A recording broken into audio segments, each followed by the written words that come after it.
Assalamualaikum warahmatullahi wabarakatuh. Hello everyone, how are you all today? Gimana kabarnya semuanya hari ini? Saya doakan kita semua selalu sehat dan tentunya selalu semangat dalam menjalani kehidupan di meskipun kita sedang berada di masa pandemi COVID-19 ini. Oke, seperti biasa kita bertemu kembali di channel YouTube ini, di mana kita akan membahas berbagai materi mengenai bahasa Inggris dan bahasan kali ini berkaitan dengan bahan ajar kelas 7, bahasa Inggris kelas 7 SMP, di mana kita akan membahas tentang singular and plural. Oke, tanpa berlama-lama, kita langsung saja ke pembahasan. Check this out. Singular versus plural. Singular is a form of nouns which refers to one person or one thing. Jadi kalau diartikan, ya, simpelnya, jadi singular itu untuk menunjukkan suatu benda atau suatu orang itu satu. Gitu. Satu. Jadi ketika kita menyatakan satu hal atau satu benda atau satu orang, maka itu masuk ke dalam singular. Simpelnya gitu ya. Singular, satu. Singular, one.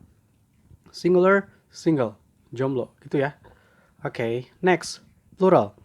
Plural is a form of noun which refers to more than one person or thing. Nah, kalau tadi singular itu satu, maka kalau plural itu lebih dari satu. Berarti dua, tiga, dan seterusnya. Oke? Paham sampai sini ya? Singular, one. Plural, more than one. Lebih dari satu.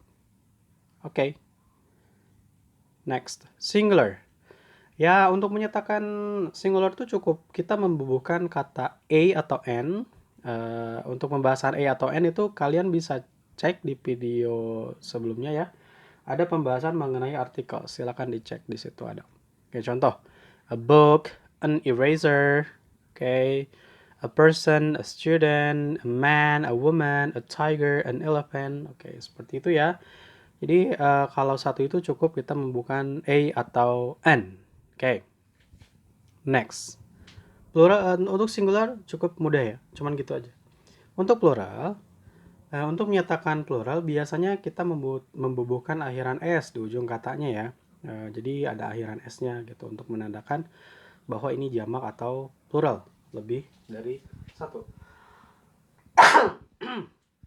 Oke, contoh di sini ada a book. Jadi kalau bukunya dua atau tiga, two books. An apple, apples. Namun tidak hanya akhiran S saja, tapi ada S, IES, WS, atau tidak beraturan, dan lain-lain ya. Masih banyak, nanti akan kita jelaskan satu persatu. Kita langsung saja ya. Intinya sih akhirannya S, tapi untuk beberapa kata tertentu akhirannya tidak hanya S. Kita lihat. Kata benda berakhiran CH, SH, S, X, dan Z diberi akhiran S. Di sini kita bisa lihat ya, contoh tuh ada match. Jadi matches, dish, dishes, bus, buses, box, boxes, quiz, quizzes ya. Jadi kalau ada match jadi matches, dish, dishes, bus, buses, box, boxes ya. Oke, silakan diperhatikan saja. Jadi untuk akhirannya match tuh match akhirnya CH jadi ES, dish SH, dishes, bus, buses, box, boxes, quiz, quizzes gitu ya. Jadi akhirannya seperti itu. Kalau diartikan match itu bisa pertandingan, bisa korek api juga ya, tergantung penggunaannya. Dish itu cucian kayak piring-piring dan lain sebagainya. Bus itu bis, box itu kotak, quiz itu quiz ya. Next. Kata benda berakhiran Y, di mana sebelum huruf Y ada huruf konsonan. Diberi akhiran IES. Jadi kalau kata bendanya berakhiran Y, tapi sebelum huruf Y-nya ada huruf konsonan, maka akhirannya IES atau IES ya. Contoh sini ada baby. Kalau satu baby, kalau banyak jadi babies. Tuh lihat, sebelum huruf Y ada huruf B ya. Konsonan itu huruf mati ya. Huruf B. Tuh sebelum huruf Y ada huruf B, babies. Candy, jadi candies.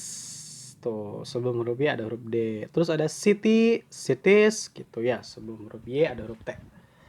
Paham ya? Jadi kalau akhirannya Y, terus sebelum huruf Y-nya ada huruf konsonan atau huruf mati, maka jadi IES. Mister atau apa kalau kalian nanya ke gurunya, Pak, kena gimana kalau misalkan akhiran Y-nya nggak dari konsonan tapi vokal misalkan di awalnya. Kalau huruf vokal ya udah S aja kayak toy ya, jadi toy saja. Tuh, sebelum huruf Y ada huruf O kan. Terus ada clay, clay saja udah. Oke? Paham ya sampai situ ya? Berarti kalian harus lihat akhiran Y-nya itu sebelumnya konsonan atau vokal dulu. Oke, next. Di sini kita ada kata benda berakhiran F atau FE, maka diberi akhiran VES. Contoh tuh, ada wolf jadi wolves, serigala ya. Thief jadi thieves, mencuri. Wife jadi wives, istri. Knife jadi knives, pisau. Silakan cari kata-kata yang lain ya. Misal eh, tidak bisa apa, saya tidak bisa menulis semua kata di screen ini ya, tidak cukup. Jadi silakan Anda cari sendiri. Kata benda berakhiran O. Sebelum huruf O ada huruf konsonan diberi akhiran S. Jadi untuk kata benda yang akhirannya O tapi sebelum O ada huruf konsonan maka diberi akhiran S. Sama kasusnya kayak barusan ya huruf Y ya. Jadi hero jadi heroes, potato jadi potatoes, tomato jadi tomatoes. Oke? Kecuali photo tetap photos. Ya, tuh. Tapi jika sebelum huruf O ada huruf vokal, maka cukup diberi akhiran S saja. Contoh jadi radio, radios, video, videos. Gitu ya. Oke, next. Irregular, tidak beraturan. Nah, yang dimaksud tidak beraturan itu ya perubahannya nggak pakai SS gitu ya, ngaco gitu. Ya. Perubahannya acak-acakan. Oke, contohnya ini deh. Ada man jadi men, pria, woman jadi women, wanita, person, people, child, children, food, feed, tooth, feet, mouse, mice, goose, jadi geese. Itu ada terjemahnya di situ. Oke, ini harus dihafal ya. Ini harus dihafal. Silakan saja. Masih banyak. Selain ini masih ada. Ya, next ada yang apa namanya? Singular sama pluralnya sama, itu tidak berubah gitu ya. Jadi fish, mau satu, mau banyak, tetap aja fish. Deer, tetap aja deer. Sheep, sheep, dan lain-lain. Fish itu ikan, deer itu rusa, sheep itu domba. Jadi mau satu, mau banyak, tetap aja. Nggak ditambah S atau berubah. Oke. Terakhir, bahasan terakhir yaitu benda-benda yang tidak punya bentuk singular. Jadi bisa diartikan soal berakhiran S lah ya. Jadi mau bendanya satu tapi itu dihitung dua gitu, seperti pants, celana, trousers, celana panjang ya. Shorts, celana pendek, ini kebalik ya. I'm sorry guys, I'm sorry. Jadi trousers celana panjang, shorts celana pendek. Aduh ini gagal fokus ya ngetiknya ya. Scissors, gunting, eyeglasses, kacamata. Oke guys, penjelasannya cukup sampai situ aja. Mohon maaf atas segala kekurangannya. Mudah-mudahan materi ini bisa bermanfaat buat kita semua ya, terutama buat kalian semua yang sangat suka bahasa Inggris. Okay, thank you very much for your time. Thanks for watching. Assalamualaikum.